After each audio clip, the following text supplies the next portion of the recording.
yourself while we're here. I'm Kathy Koo.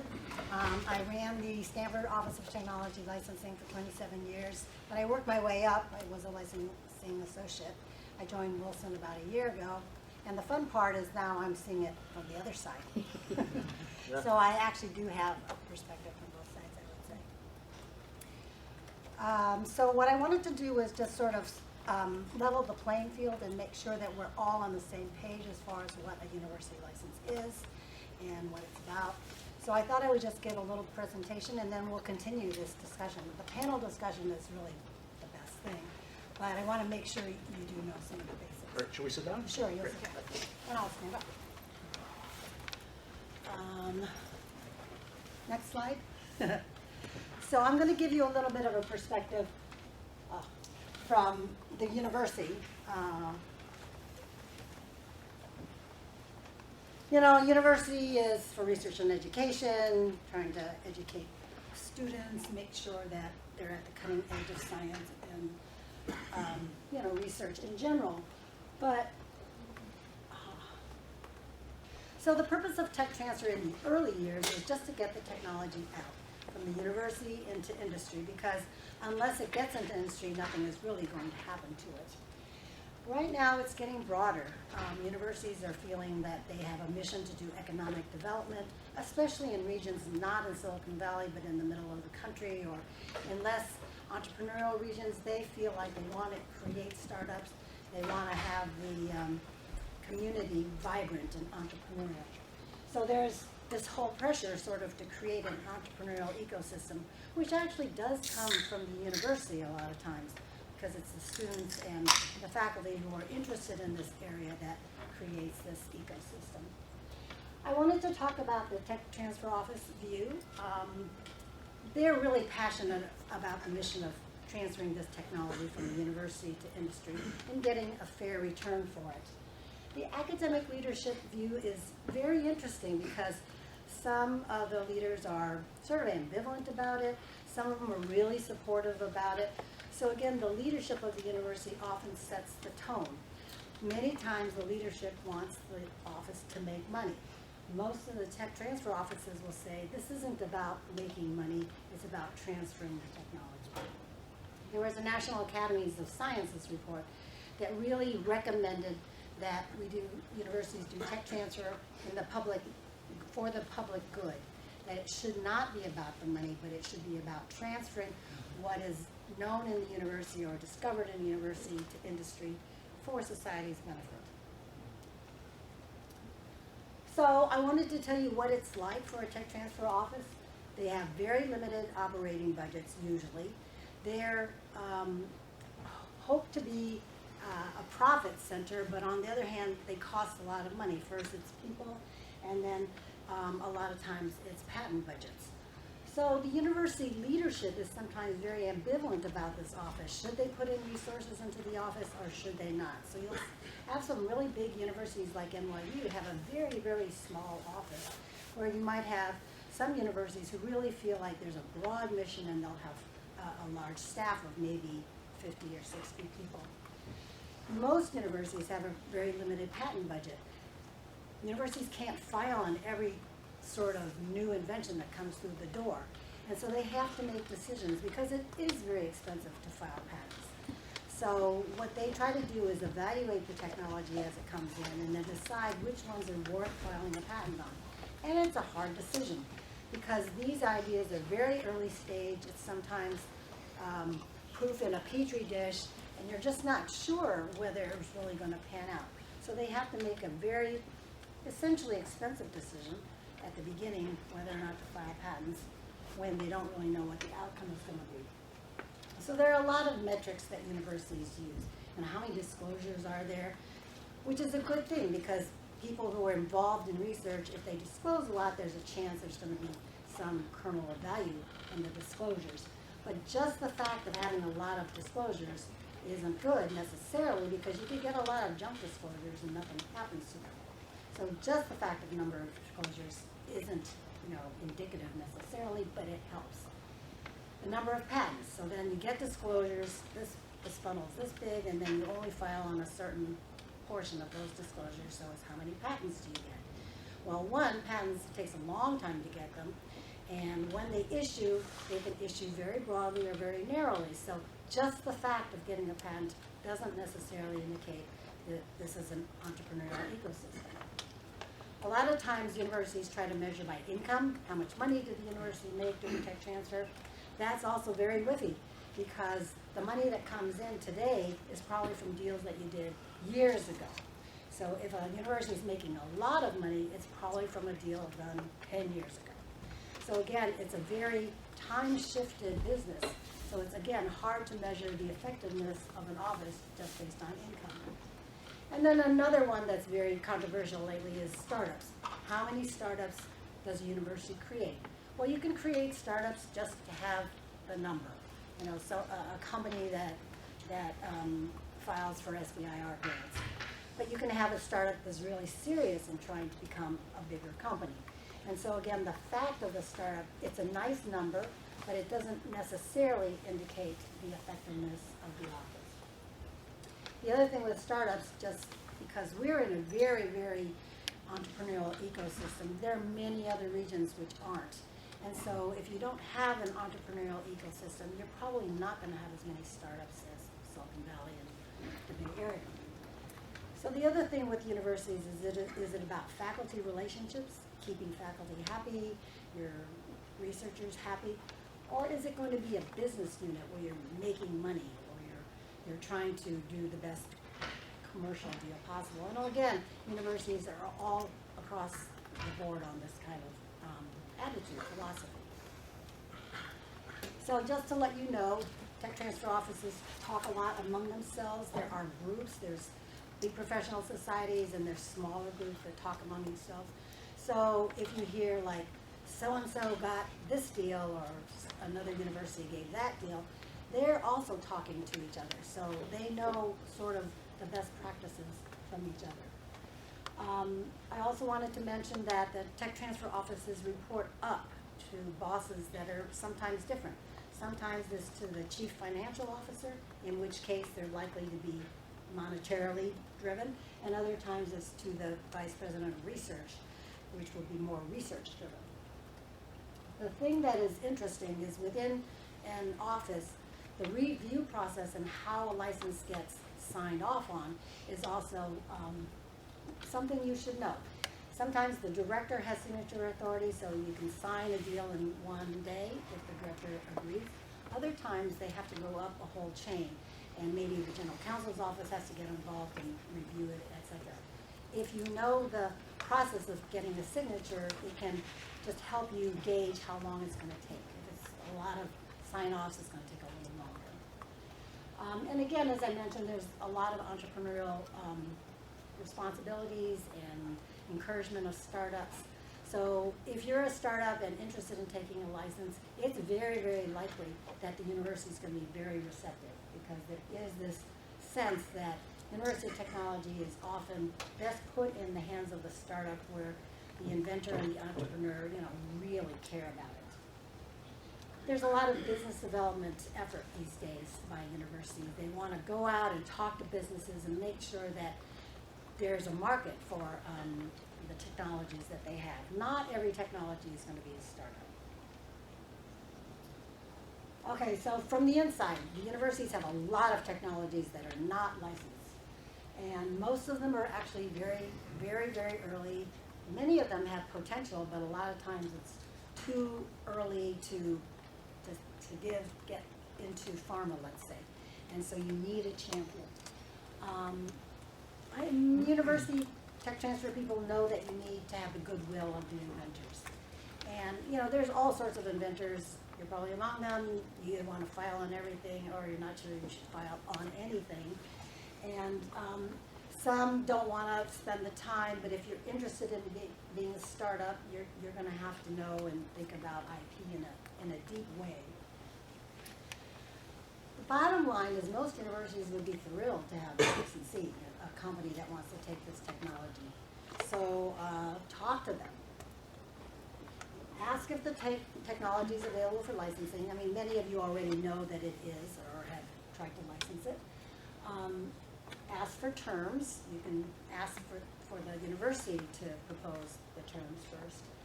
And if you're not the main inventor, reach out to the inventor, because it's always nice to have the inventor on your side. So if you want an exclusive license, they will always ask for a development plan. That's a big thing for universities now. They want to make sure you're developing the product, that you're really serious about this. So they will ask you for a development plan. It doesn't have to be this full-blown business plan. You just have to think about how you're going to commercialize whatever you're licensing and what your product might look like and the time frame that you're going to take to develop this. So if you think it's going to be 3 years, actually put down 5 years to get to some milestone, because they're going to use this development plan to develop the milestone plan, diligence plan for the license. Talk a little bit about the business model. Are you going to make money? Is it a service, or is it a product that you're going to sell? And then about financing, when you might expect to raise money and about how much. And they would like to know that there is potential for a team. You don't always have a team right away, but you're going to hire this person, you're going to hire that person, and this is the current team as it looks.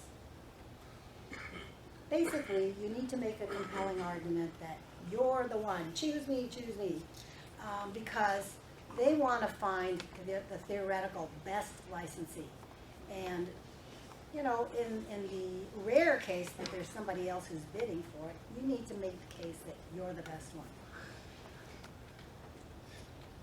All right, so this is detail, but you sort of need to know what all these words are.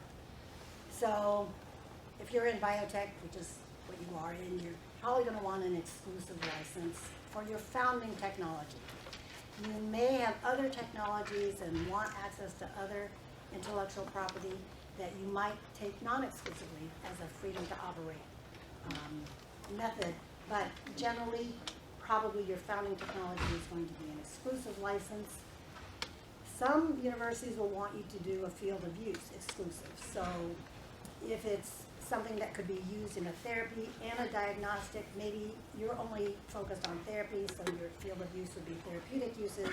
They could license this to someone else for a diagnostic use. So very commonly in the early years of biotech, it was therapeutic, diagnostic, and research reagents. Some of it is getting more munged together, I would say.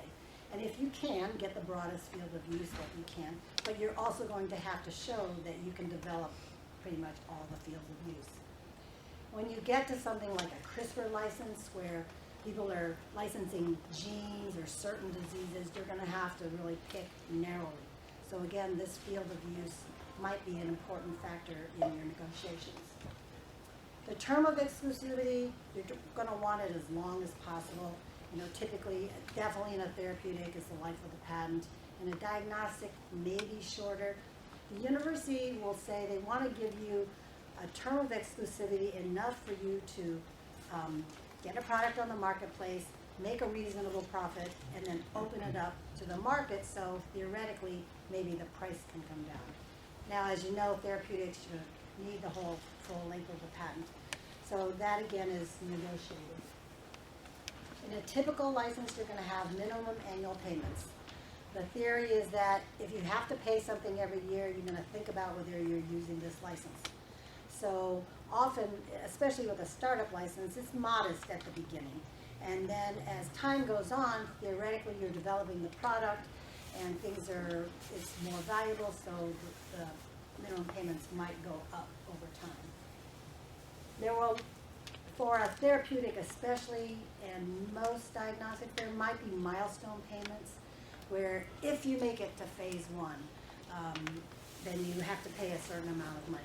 If you make it through phase 2, you have to pay a certain amount of money. And if you get FDA clearance, a big chunk of money is what they're looking for these days. And they will try to peg these payments because it's going to be lower in the early years. They're going to share the risk with you. And then in the future years, when the risk, you've de-risked the technology, they're going to sort of get the payback at the back end. So the payments generally are higher as the technology is de-risked. Earn royalties. Most universities make money on a therapeutic product based on the earned royalties. Once you've sold a drug, then that hopefully is a big winner, and you'll pay earned royalties. And earned royalty is a percentage of essentially the sales price that you sell of the drug. So let's say it's 5%, 6%, 2%, etc. That's a negotiated number. But again, it depends on what you think the sales are going to be. That's an important number, and most people will focus on that very heavily. If you're a startup, they're going to want equity. If it's founding technology, they're going to want a decent share of equity, but not more than, they don't want to influence the company through their equity holdings generally. So they will also want to not be diluted right away. So maybe they'll have 5% equity to a certain amount of funds that you've raised, 10 million, 5 million. But they're going to base it on what you've told them your financing plan might be. So again, they will want to be not diluted. They'll want to be able to keep that percentage for a while. And many of the universities will want what Osage helps provide is the ability to buy more stock in the future as the future rounds go on. So that's at Stanford we called it the buy more clause. What do you think is in the biotech area, Yeah. a reasonable range of equity that a university can rightfully ask for, and where should the upper limit be from a startup point of view, not from the university's point of view? Especially if you're going out for VC funding after this. You want to be the one? Far more expensive than I do. You know, but I'm talking from the university side. I think it's your investors, and you need to think about how that's going to play out. Typically what you see from the big name universities is something like 10% up to 10 million that goes in, and I think that's pretty rich for the university. I think as a founder you should try to limit that as much as you can, because you're giving away a chunk and you may have to do a whole lot of work, and the final product might not be something that they ever had anything to do with, and I'm getting daggers from Kathy's eyes. No, no, you're not getting daggers. You should try to limit it, and particularly the anti-dilution clauses. Investors just typically deal with them unless they're pretty far out of scope. Because we know that going back to some universities just won't get you very far. It's just kind of a waste of lawyer money.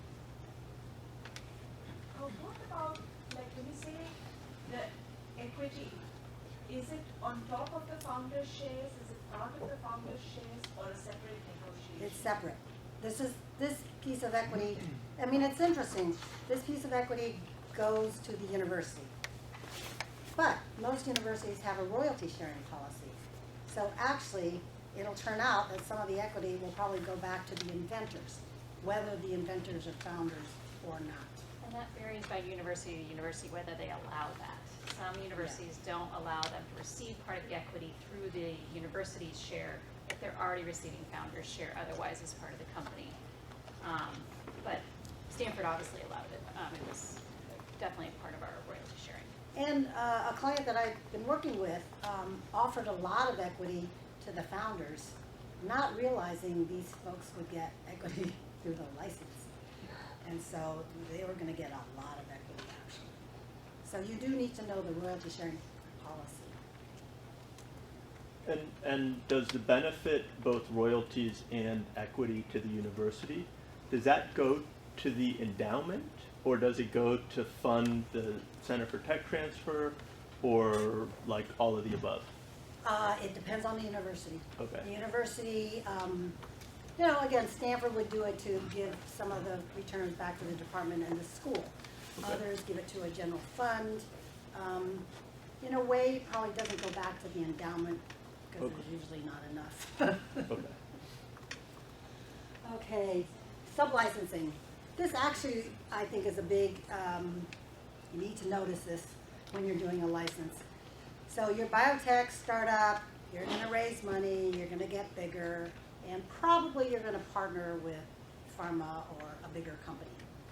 And so if you get money from this bigger company, and in return you've given them some of the IP, including this university IP, you need to share that income from the bigger company with the university.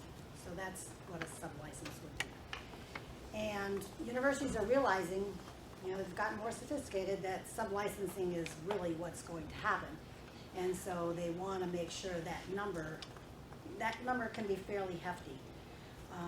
And it ranges, I've seen, you know, proposals of 40%, but it can come down, you know, be down to 5 and 10, something like that, 20. For sure, reimbursement of patents, that's a no-brainer. An exclusive licensee is going to have to pay for the patents.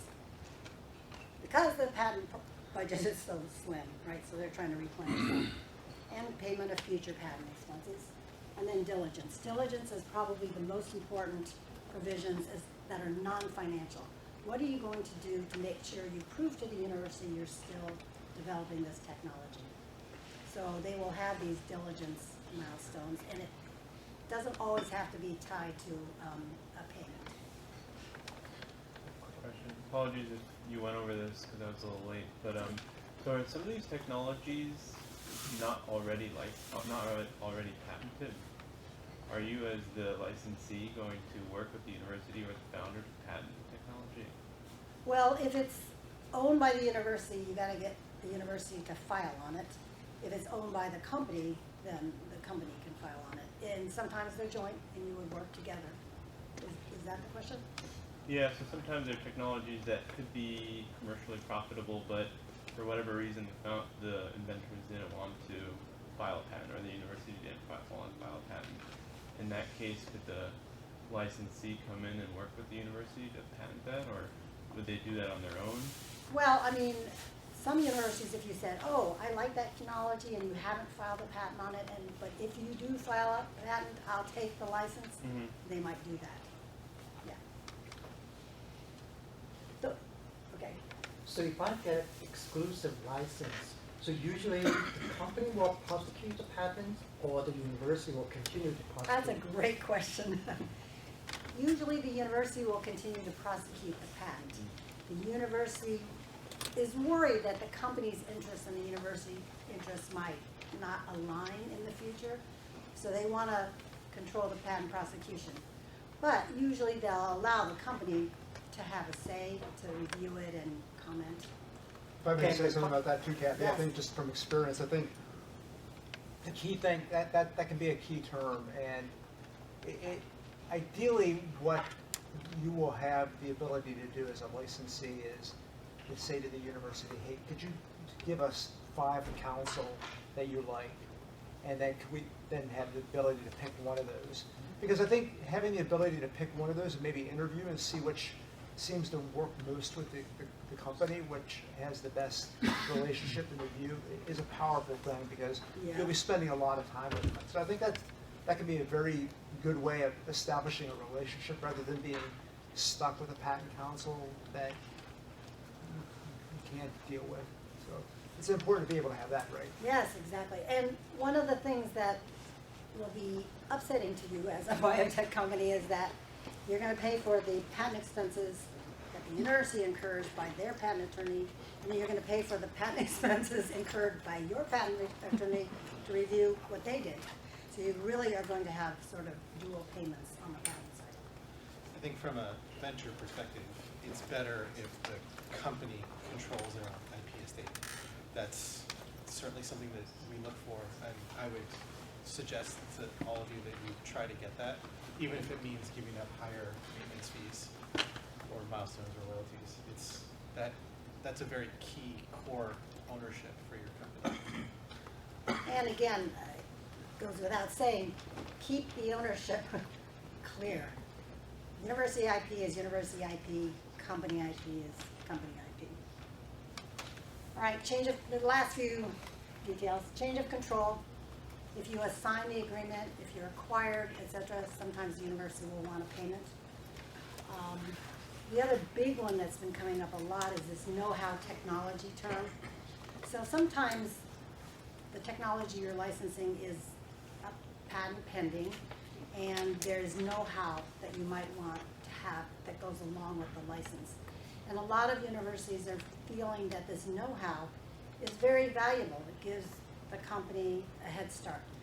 And it might not be patentable, but it's proprietary and important. So they may want to glom on a royalty onto that know-how part of things that may go beyond the life of the patent.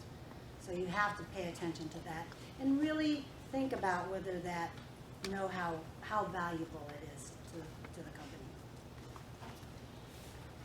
Confidential information going into the university, you got to be careful of that going into the university. Universities are sort of loose sieves. I'd be careful about that. Don't give them a lot of confidential information unless you really trust the recipient of that confidential information. And then again, if the inventor is involved in the company and still at the university, they're going to do a conflict of interest review, and that happens regularly. I think everybody is comfortable with that now, but it'll just be something in the process that sort of makes it slow down a little bit. I think we're toward the end. Okay, what if? What if there's another licensee that's interested in? Just regarding confidential information in the university, is confidential information disclosed to the university subject to FOIA? The Freedom of Information Act?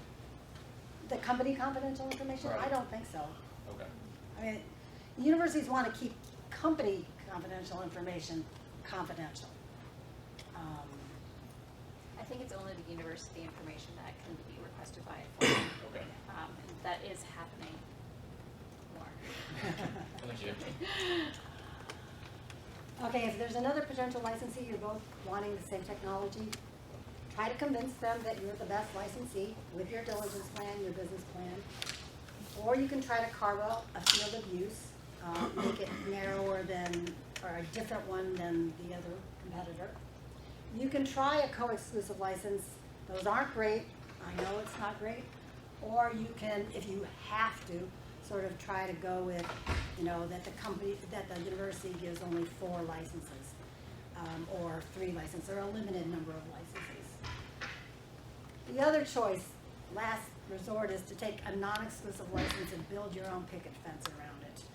A lot of times you will want IP, but there are different ways that you can skin the cat. I'm going to skip this part.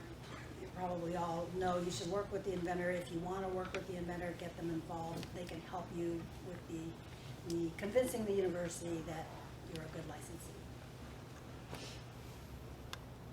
Yeah, that's all. How do you ensure that in the license that follow-on inventions, let's say from the same professor or from the same lab, are looped in properly? Because I've seen cases where Yes. you do a license for one specific patent, Right. and then 2 years later the continued research in there spins out another patent, and you don't want to have to go back to the university and do a whole new license, right? It's in the language. Most universities worry about what we call pipelining, what universities call pipelining, that the original licensee gets the basic patent, and then there's more new work, and you get the next patent 2 years later, and the next patent 6 years later, and the next patent 10 years later, and it looks like the lab is working for the company. So most universities don't want that to happen. Most of them will, well, many of them will give, not most necessarily, but many of them will give a certain amount of time. Like if it was technology disclosed in the original specification, maybe not claimed, maybe not exactly in the patent per se, but it's been described in the specification, they might give you improvements for 2 years or some limited term. Other times you do have to go back and amend the license and bring in new technology into the license. And so typically that's a much easier process. So the topic of tonight's event is how to license technology from universities and start companies around them. And we have an amazing panel of world leaders in this space. I'll let them introduce themselves, but it covers a variety of functional areas from IP attorney to tech transfer to venture capital, the corporate and institutional setting. So please give a warm welcome to our speakers. So the main event, Kathy, who used to run the Stanford OT, Office of Technology and Licensing, has just pulled into the parking garage. She drove from Palo Alto, so she'll be up in a few minutes. But what we thought we would do in the interim is just introduce ourselves so that you know who we are, and then we'll launch on with the presentation. So, Kirsten? Yeah, sure. So my name is Kirsten Leute. I'm a partner University Relations at Osage University Partners. We're a venture capital firm that invests in university startups. What we do is we partner with universities to learn about their startup companies, and we're partnered now with over 100 different academic institutions, mostly in the US, but also in Canada, Israel, and Singapore, and actually one in the UK now as well as one of our newest partners in Oxford. When we make our investments, we invest in any series, any pre-IPO series that the company is raising. We typically like to invest $2 to $6 million in the first round that we invest in, a total of about $15 million. And we invest in all sectors. Anything that's deep science is what we're looking at. So really mirroring what the academic institutions are putting forward. But my background then is, prior to being at Osage University Partners, was I worked at Stanford in their tech transfer office. I worked with Kathy for 19 years, which is probably like 5 lifetimes compared to most people, in Silicon Valley. To actually spend 19 years in one place is kind of crazy.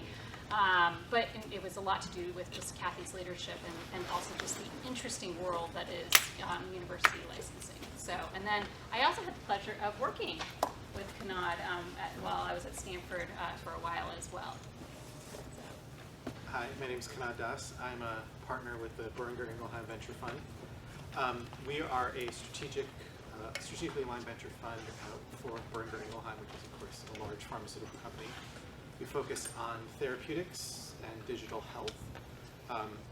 We have roughly close to €1 billion under management.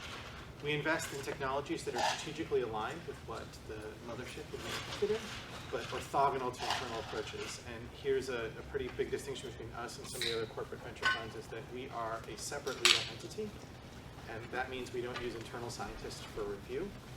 We make a decision amongst our partnership. We're all discoverers and developers in our background. I'll talk about that next. But the difference is we don't share any information with the internal research unit. And that makes us kind of behave like typical venture capitalists when we sit on boards. And I think that's a benefit to the company. And it also, but think of us as, if you have a question that is typical pharma heavy, we can get an answer. My background, I'm a chemist. I started by training after my PhD. I went to Genentech. I went to a tiny little Stanford spin-out called Kai Pharmaceuticals, which was my longest term of employment, which was 6 years, not 19. I can't believe we've done that. Around the time of the acquisition of Kai by Amgen, the founder asked me to come to Stanford and run a program called Spark, where I was lucky enough to work with Kirsten, where we took basic science discoveries and turned them into actionable assets. I started a little company out of that called Oration, where we did the build to buy with Astellas. Then I joined Merck's Business Development and Licensing Group, and I've been with BI for a couple of years now. I'm Mike Hostetler, a partner in the Patent and Innovations Group at Wilson Sonsini. Some of you may have seen me last week when I was talking about sort of patents for the CEO, or for the C-suite. What my role here is oftentimes I work with startup companies that are looking to license technology out of universities, and what are the negotiations that you need to think about in that regard, particularly in terms of inventions, who's going to own the inventions and the like. But I think in some ways, more importantly, how do you interact with the inventor after the company has been formed, or how do you work with the founder, the scientific founder, after the company has been formed? What are the relationships there? How do you continue to make sure that the relationship with the technology licensing office continues to be good and productive? There's oftentimes different goals in many ways, because everyone wants the product to succeed, There's no doubt about that. But there's a constant tension in some ways between companies that are there to bring as much money to investors, and the university wants to bring as much money to the university. And there's this ongoing tension, and you can walk that tension and walk it in a very productive way. And what we'll be talking about is some of those things. Yeah, and I think that one of the things that both sides, when they're starting out the relationship between the startup company and the university, is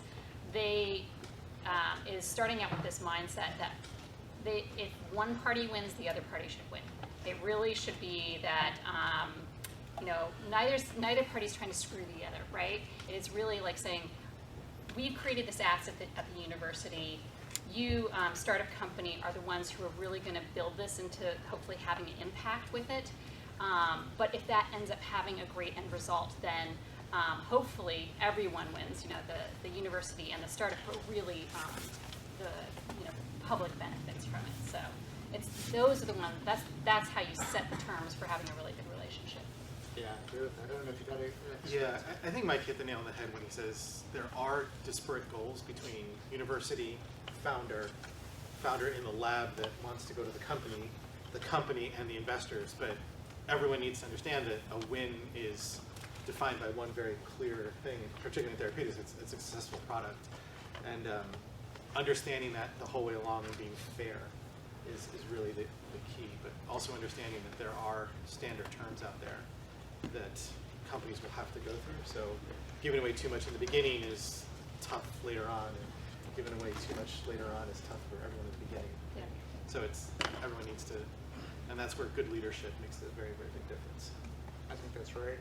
The other thing that we sometimes see is really what I would call the challenges that one bad actor has on subsequent licensees. So if a technology transfer office gets burned on one deal, they will make sure that they tend to be overly cautious going forward because they don't want to repeat that, because someone at the technology transfer office probably got a dressing down for making a bad deal, and that gets circulated. That becomes urban legend among technology transfer offices. I think in some ways, I don't know if you've seen that when you were there. Yeah, I would say so. But I would say that one bad deal versus the other 100 that you do, you gotta just ignore the one.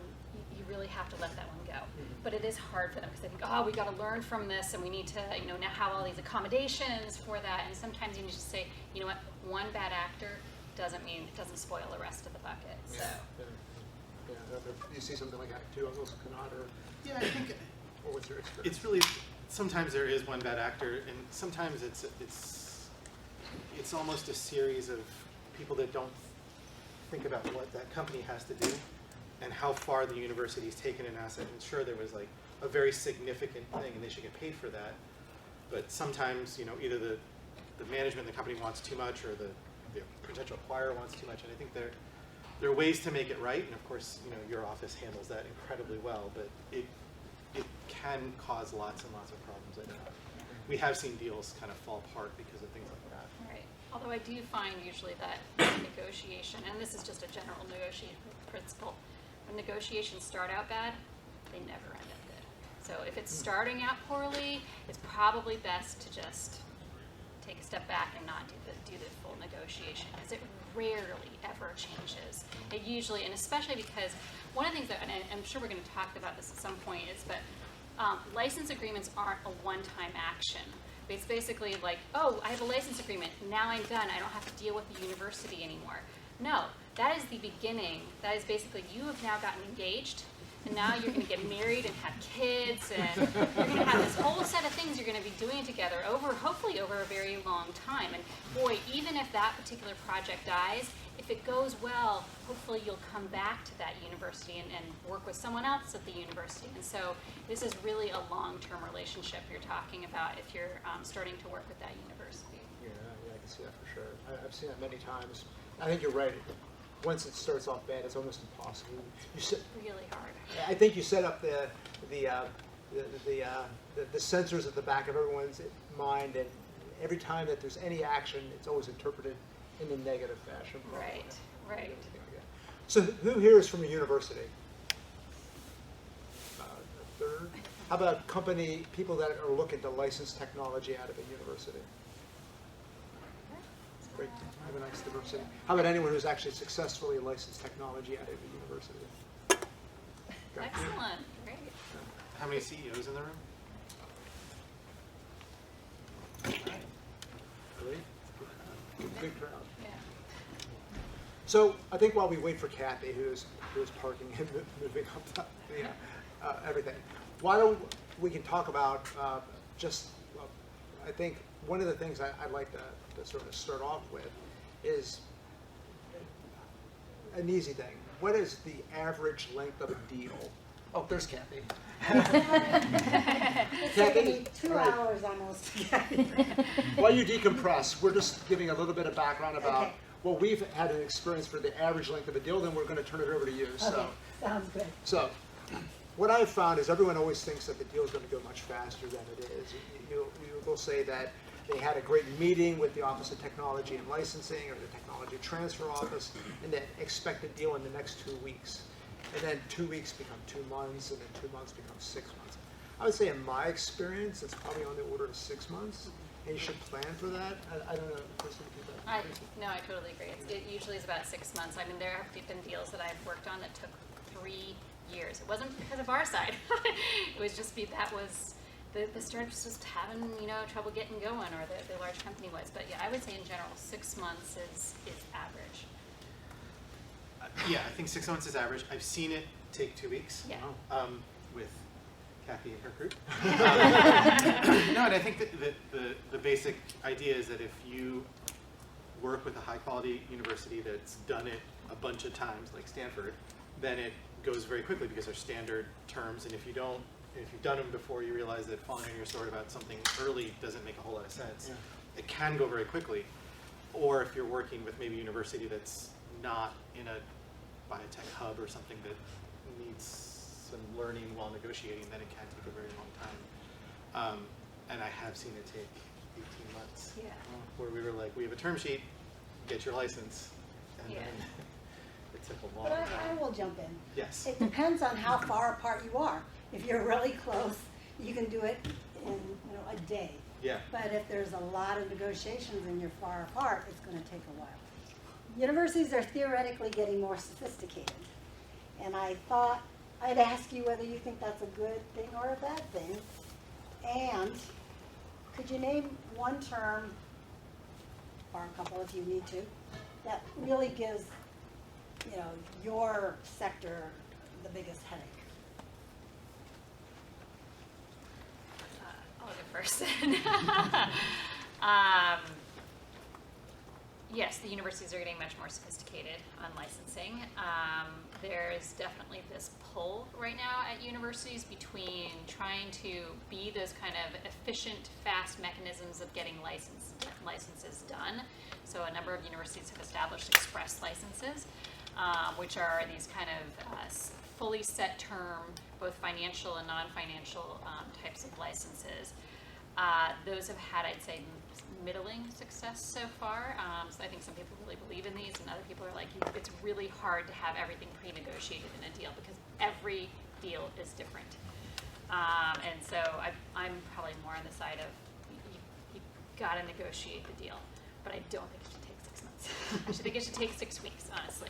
And you just figure out ahead of time what your top priorities are. You communicate that with the office, say we want to get this done in this amount of time, and you figure out how you're going to do that. But that takes a lot of your own time management and working with having a good partner to work with on that. And as far as the term, and it's funny because we were just talking about this before, that the term that is the most difficult term that I see right now is sublicensing, because with startup companies, you have to have that flexibility about not knowing what the future is. That comes with a lot of things to do with the agreement. Sublicensing is one of them. Your diligence is one of them. You do not, your company right now is not going to be your company in 5 years. And so how do you negotiate agreement that actually deals with that? And so my advice to you is can't figure out everything at the beginning, figure out what your main problems are right now that you want to address in this, and realize you're going to go back and amend that agreement later. It's just like, if you don't amend the agreement, there's something wrong. Right. You're like, you're probably going to die, like, as far as the company. So. Okay, that's great. Let me start by saying, I think if you're a startup CEO, that the license you take from the university, you should be well aware of what you want your company to do. If you want to, for example, license your therapeutic to Big Pharma, please read the Licensing Executive Society 250-page PDF that they put out for free and get a sense of what typical licensing terms are coming back in to your company, because there's not a lot of impetus for universities to renegotiate terms when they think they can make a lot of money so you can make more,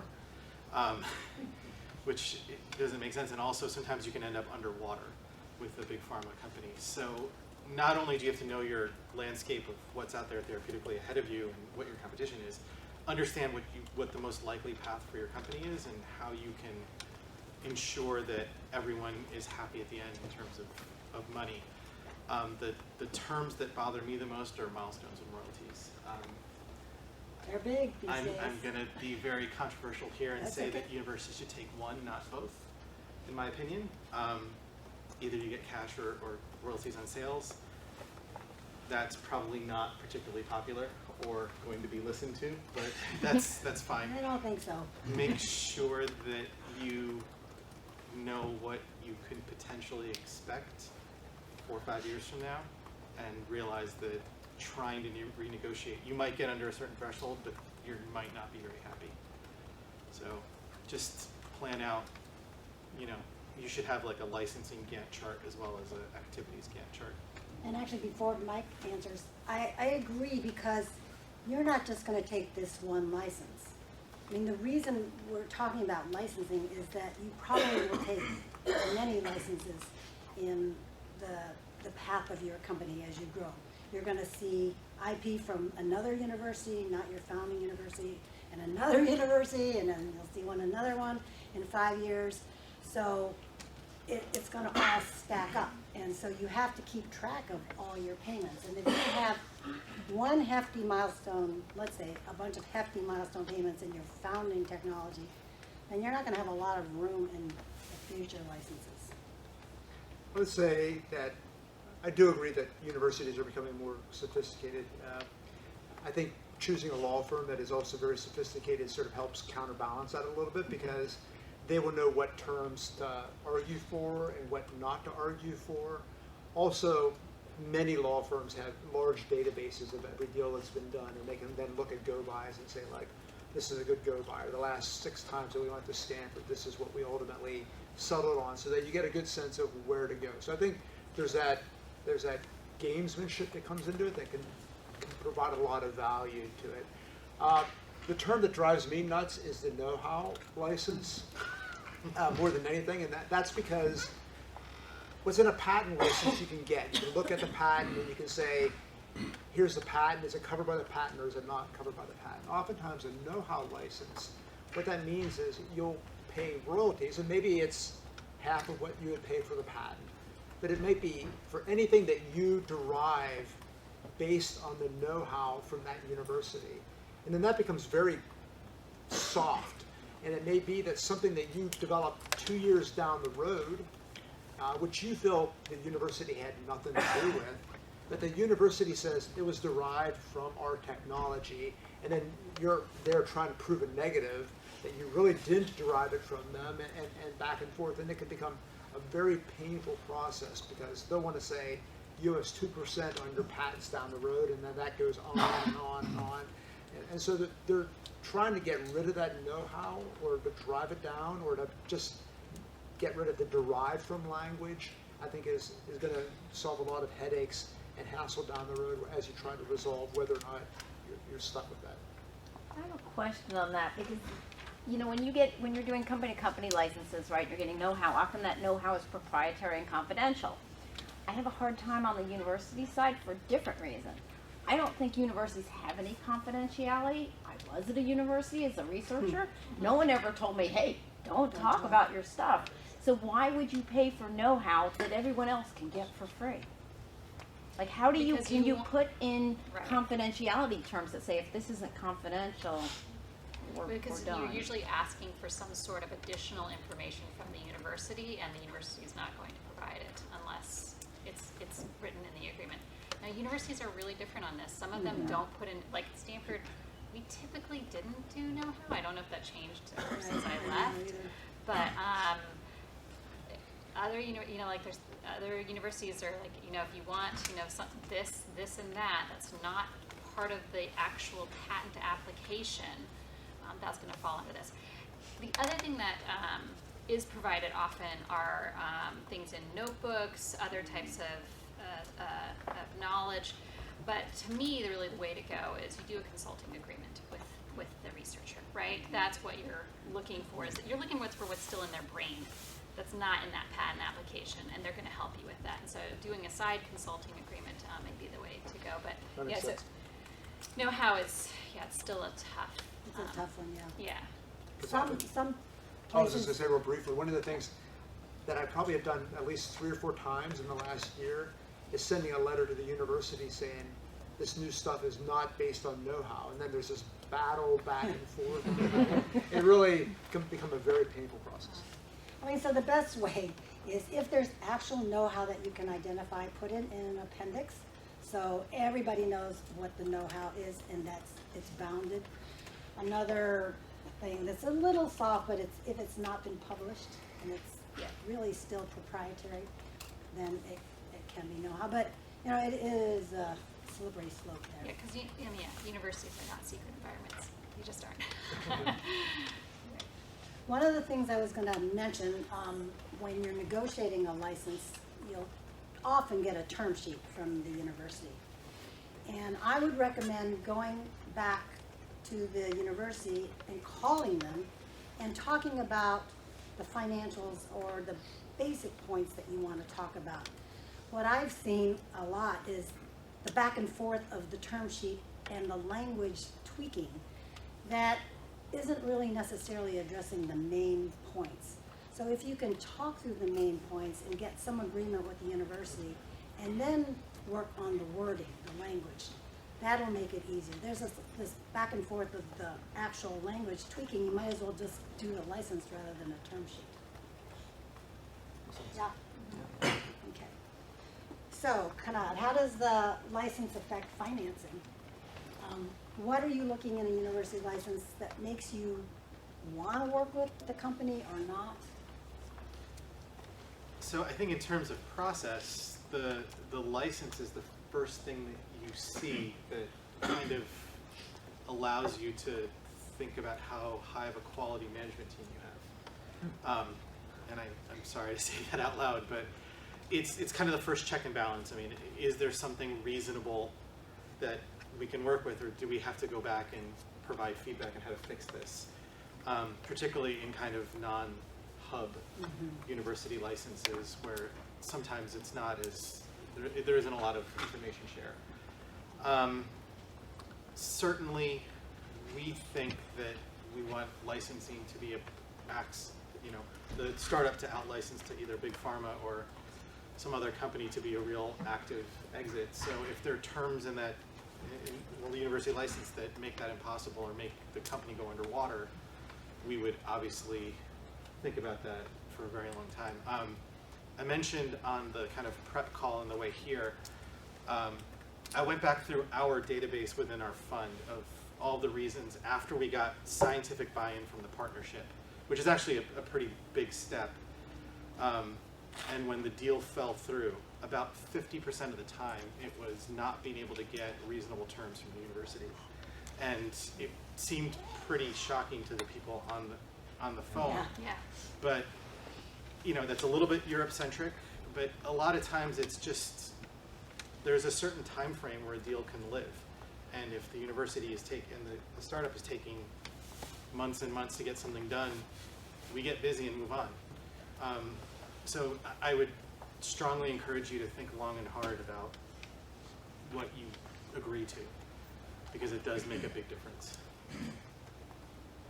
Is it a matter of timing then, Kanad? You don't go to a venture fund until you had the license, or is that too risky? Because if it's such a gating factor, or any advice on timing, or is it not so relevant?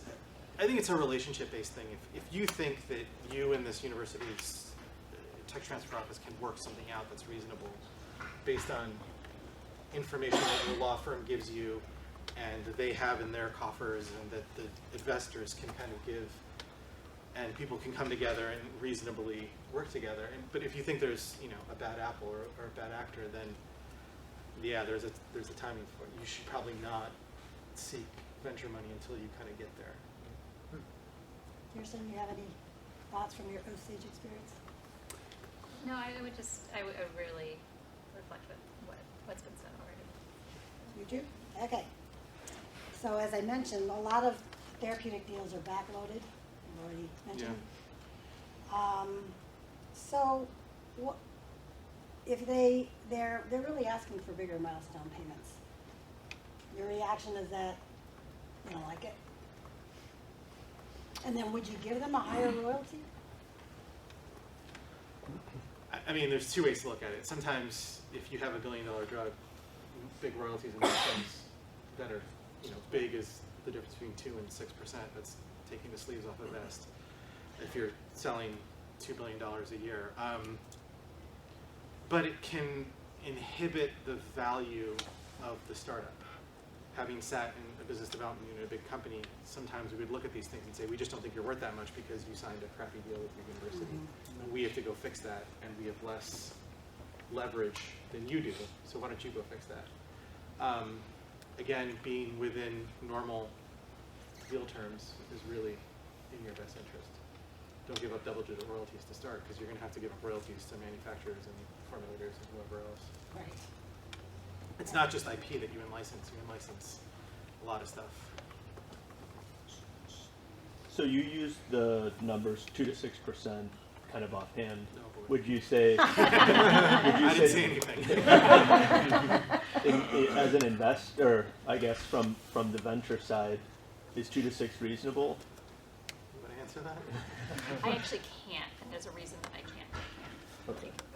Because I'm in between two worlds, Right. and so we have a conflict on that. But I would that licensing executive society PDF is free. You download that. Okay. Just because it tells you exactly what big companies are giving startups. So you have to be underneath that to make things attractive. And then this is a follow-on to something you mentioned earlier, but I would imagine that the founders' motivations and your motivations at some point diverge as it relates to the license. So like, if as a founder you were willing to give up a much bigger percentage of equity to lower royalty payments and lower milestone payments, that would probably make you guys happy. It would probably make the entrepreneur less happy, but is that like an okay way to kind of think about it, at least as it relates to, entrepreneur university? Okay, but in the end I have to, pitch Kanad, right? I mean, car dealerships want you to pay sticker, right? How much you're able to get underneath that is kind of, dependent on where you are and how far you are from the clinic and how much that technology really matters, and a lot of factors to play. But I think you're generally in the right direction. so, just to counter kind of, I think Kanad and VI's experience. So when I worked at Stanford, I think so in 19 years that I did licensing, and I did hundreds of deals. The financial terms were never the reason the deal didn't get done, ever. The financial terms were actually the easiest part usually of the agreement. It was other parts of the agreement that were much more difficult, such as sub-licensing and warranties and patent enforcement, and there were just other parts of it where we were trying to work with what the business model was for the startup company, and what the advice that they were getting from their attorneys, on how the deal should be structured. And that's why I really think it's going back to, like, you need to figure out early on what your business model is and therefore what your priorities are with the license, and worry about those, because you're going to have other things that come up later that you're not going to know about. Don't try to account for every single possibility, permutation of how your company is going to go. Sure. That's a waste of everyone's time and it's a waste of your dollars. You're going to come back and negotiate. And just to add on to Kirsten's point, so keep a good relationship with the university. Keep them informed about what's going on. If it's not going well, you can tell them too. Because the more they get to know you, you know, the more they have a relationship and they're going to be rooting for you. So keep talking to them. The best relationship I ever had with a licensee was the one that we had lunch every quarter. Because I knew exactly what was happening with their business and what they were going to be asking for. And we did like 4 or 5 amendments on that license agreement. But I was okay with it because I knew exactly what was happening with their business. It's the one that tells, you know, you find out that 2 years ago they didn't do what they were supposed to do and now they're at the point of bankruptcy, that just things blow up. So. Following up on what you say about from an entrepreneur's perspective, my take is a little bit different. I would license something in if I don't have freedom to operate. I try to give up everything and I run into issues, and then I take in licenses. But you said in the end we are talking about patent portfolios of several hundred patents and so on. If you do a licensing for all of these patents, that's not a business. That doesn't fly. So I want to hear a little bit about how you guys, from an investor perspective, from in between the chairs, from a legal perspective, think about like foundational IPs. A lot of startups, and I think very naively so, take in a license and say, oh, now I have a company. And I disagree. I can start with this Yes, one. Just good one. one of the things that I find sort of interesting, I probably have, in my 15 years of work with a lot of companies licensing technology out of universities. I would say about half the time, the IP that is licensed actually proves to be valuable. Oftentimes it's foundational, meaning it gives the company a start. It may engage investors, it get people to fund it. So there's value in that it ultimately ends up not being patentable for a variety of reasons. The company takes a left turn and it just doesn't become valuable anymore, or it covers one drug program, but that drug program doesn't pan out and they go to another drug program. About 50% of the times it doesn't work out, but I think you sort of have to, from sort of a perspective of having seen it a number of times, there's a couple things that bring value to the license. One is the fact that you have licensed the IP, that engages people and gets things started. There's value in that, but also sort of keeping in mind that maybe half the time it just doesn't end up having any value whatsoever, and you don't end up paying any royalties because it doesn't cover the product. So Right. I think there's just that. There's always that. I mean, from the now being on the investment side, you know, a lot of our portfolio companies, again, we're working with the universities, learning about their startup companies. We're investing in those startup companies, but a lot of, not a lot, but a good chunk of them, they don't end up actually commercializing the IP that they started out with, and the investors kind of go with that. That's, you know, if they know that it may not pan out, but that's why they potentially want multiple assets eventually under the company. You know, you have to think about how much resources is then happening if you have these multiple assets too, but and how you're using those resources. But you want them, like just a one-shot on goal is going to be really tough for someone to commit to long-term for investment. So I definitely appreciate your point, but most of them, there's some kind of foundational IP that they're looking at, not freedom to operate IP initially. But yes, it may not pan out, and they're going to have other things that will be appropriate for that. So. And for sure, you should have patents that are owned by the company. Oh yes. Right. Yeah. You're not going to license in every single asset. Okay, so the flip side is, let's say there's a really cool publication, and it's basic science in mice, and I think, oh, if I take this and move this to humans, and I do X, Y, Z, there's IP there, but you can't patent the act of God, you know, the natural phenomena. Do I need to engage the university and say, you know, you guys did really good work, but you don't have a patent, so what do I? This is sort of an interesting thing for Kanad. So here's someone sees something that's out there and thinks that she could do it without the university because the university doesn't really have any IP.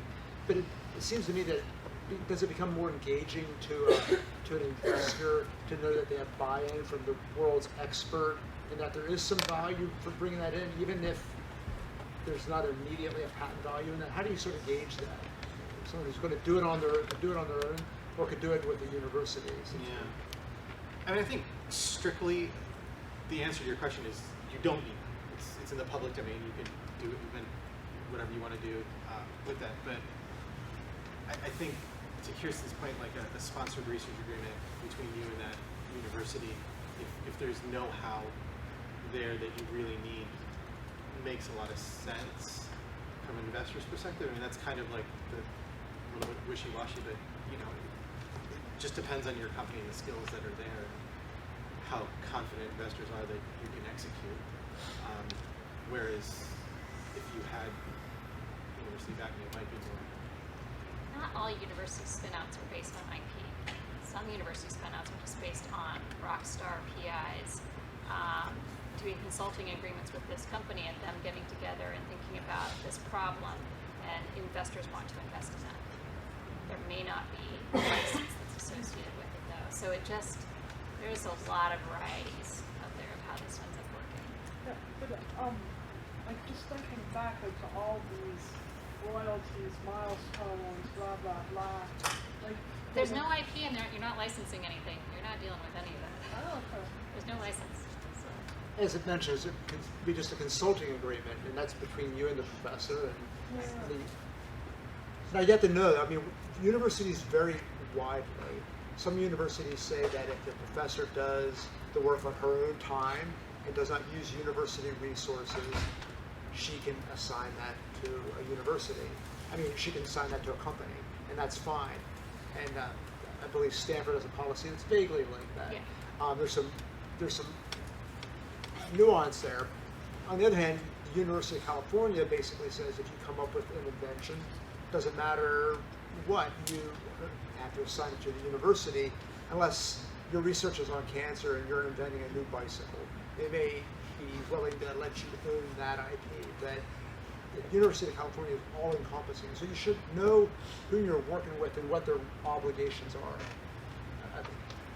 Just varies from place to place.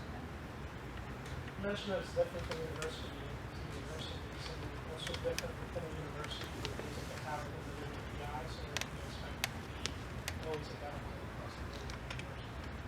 You know, nothing is identical. I mean, so every invention is unique and fits into a company in a different way.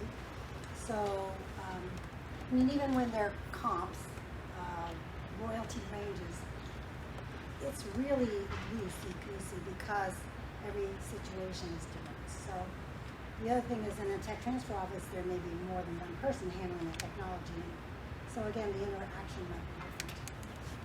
But I think he was asking, are there different deals that universities have with different PIs? Are there different royalty So streams? what kind of the question, or what led to the question was, you mentioned that there's situations where you might want to work with a consulting agreement with the PI. Is the relationship with the PI as within the university identical? Professor to professor, PI to PI. And can you expect to treat other professors within the same department the same way, or you have to go agreement by agreement? So the guidelines as far as what the PIs are allowed to do is the same from professor to professor. That's across the board. But how much and how the consulting agreement would work with each professor is going to be definitely professor to professor. They, you know, the rock star on, you know, PI who's started 20 companies is going to command a very different price than perhaps the person who is totally a novice.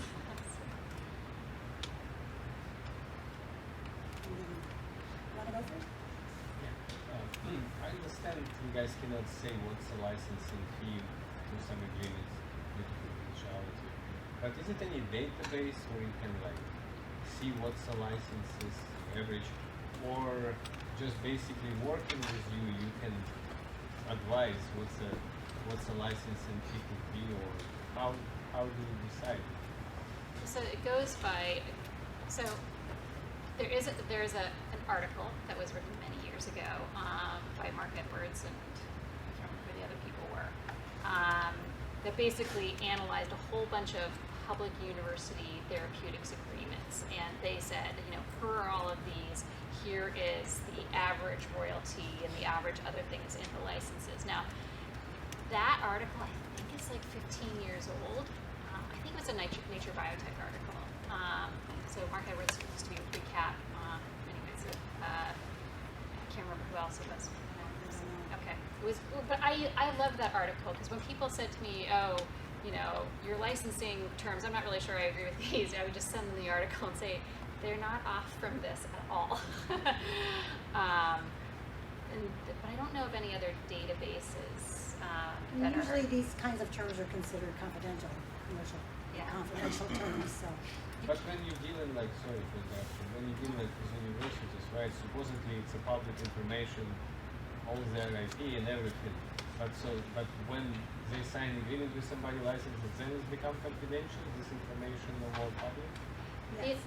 And the information becomes public, usually it's the time that when it may become public is when the company does its SEC filings, and they sometimes have to put the license agreements in, and sometimes they aren't redacted, and so you can go ahead and see, but that's obviously sometime in the future that those are obviously done.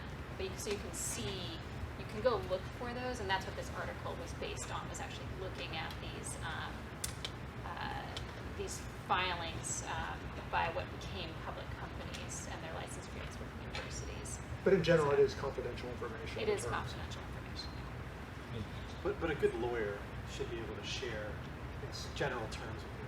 It's one of the real values of bringing on a big name law firm to your office. So many law firms such as mine, we have databases. We don't give you the details because that information is confidential, but we can say, here are the ranges that are typically asked from Stanford or from the University of Kansas or whatever it happens to be. So, and then I'm sure many other law firms will too. Do you think the Center for Tech Transfers at let's say the top tier universities have a good sense of, if they're licensing a new therapeutic, that this is a potential blockbuster therapeutic, so asking for, I don't know, $10 million when as a milestone payment is reasonable, versus like, hey, this is a really narrow, therapeutic that has a really narrow application where something like $10 million is absurd, right? Yes. I think they're sophisticated enough to know, and if they're not, that you should tell them. Okay. But again, some of the really hefty milestones are when sales are huge. So again, if you look at it in that context, if you think you're never going to make, 10 billion in sales, then maybe you don't worry about it. Okay. And then how do you have any approaches that you would find successful in kind of telling the university, hey, this patent isn't as valuable as you think, on one hand, while on the other hand saying, hey, I want a license to this patent because I think it's valuable to my company? Because I feel like it's a little bit hard to play that game to say, hey, this is narrow, it's not going to be that valuable, it's just a sliver, it's going to help me get, VCs interested. But on the other hand, you're saying, Right. I still want it. Right? I mean, you really have to make a business argument on that, and say, okay, this is how my business is going to go. This is this small chunk of what my business is going to be. And honestly, for me, one of the things that really did help me too is talking with the researcher, and you're talking with the researcher, and them having that understanding too. This is really usually something that is happening between the person who's invented this, the tech transfer office, and the company, and them all kind of figuring this out together. So those are the two things it's concentrate on the business argument, and then also the inventor kind of understand that, being on board with that too. Yeah, I would say you write a business plan and you say, look, my real value inflection point is here, and that's this amount of time, this many dollars away. If I didn't have this, I would be this amount of time plus XYZ, this many dollars away, and I'd have to spend it. So it saves me this, and I think it's worth this percentage of this process. And most of the time, I mean, really, with the licensing offices, they just want to get the deals done too. I mean, it's not like they're holding on to this thinking, oh, I can eke out one more dollar, or I can, you know. They have way too much to do, and they want to get it done. And that's why, again, I'm saying up front, figure out what your issues are, get that strategy together in place with them, and just, you know, get a timeline done.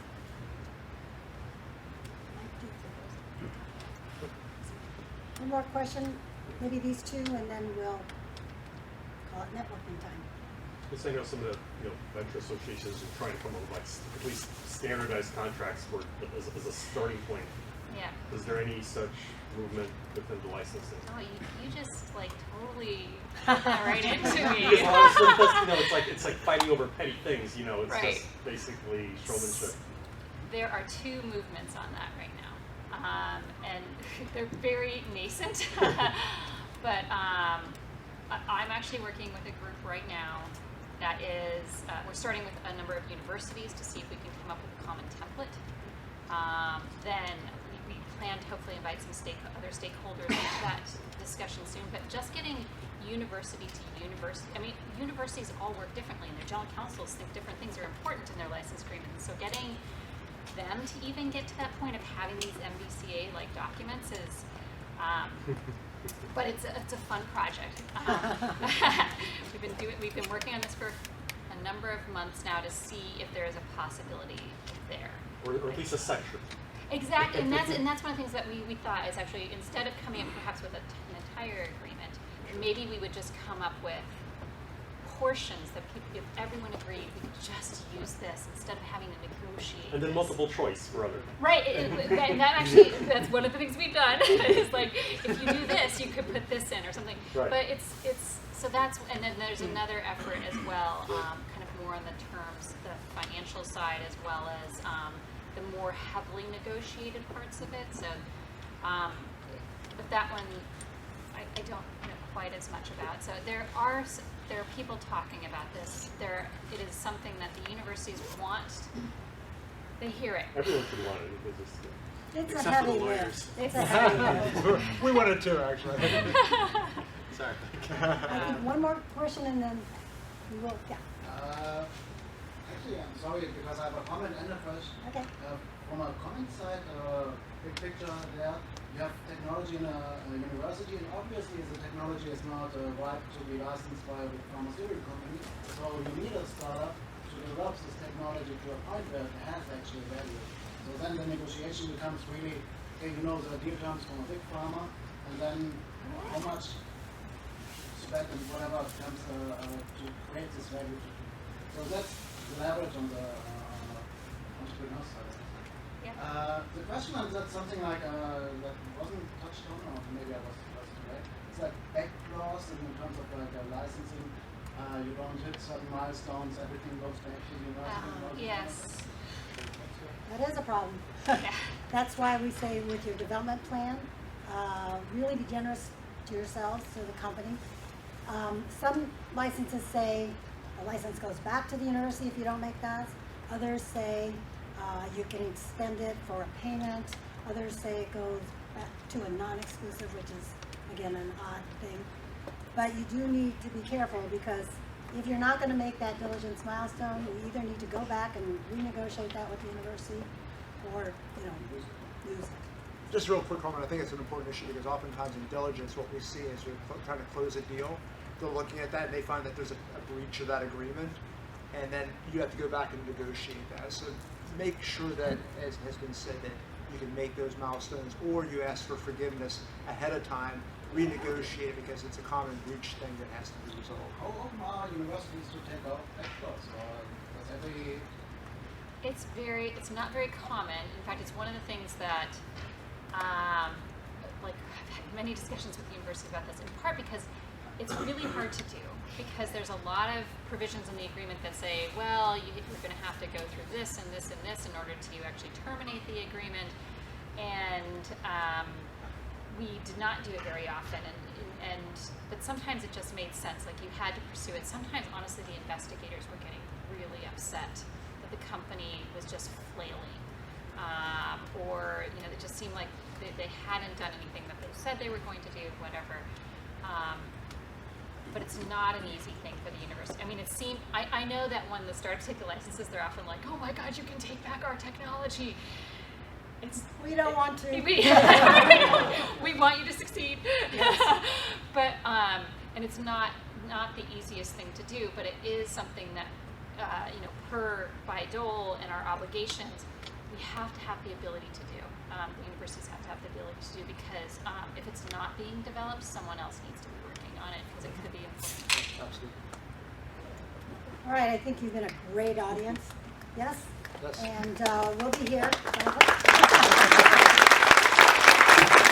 Thank you.